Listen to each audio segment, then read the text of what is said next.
We are a community action agency, which is a nonprofit that was born out of the war on poverty that was started by President Johnson back in the 60s, and so we have been around over 65 years fighting poverty. Everything we do is focusing on fighting poverty and moving folks forward, and just allowing our staff to be innovative in doing that and not just relying on specific programs, but allowing staff to come and say, hey, I have this idea about a car program so that we can lease cars to a low-income person so that they can get to work and they can make sure that their kids are getting to school, and being able to find a way to make that happen and just being creative. And most of our great ideas come from our staff.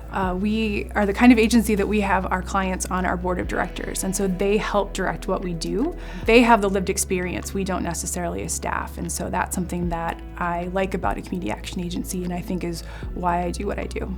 When I was growing up and you thought about somebody in poverty, you thought about someone who didn't have a job or was unable to work. But what we find is most of our clients are working one or two jobs. They're just trying to get by for their family, and they're still not able to make ends meet in today's economy. And so they're already working, and we're just trying to help them take that step to do better and to be able to support themselves. So a lot of times, it's just listening to what they need and helping them move forward. We have an entrepreneurial arm.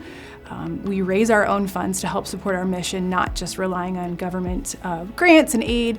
And so we have a car program and we have a thrift store that generates funds to support us. We look at the clients in front of us and it's what they need, not what we think they need. So kind of reversing who's in control of the situation.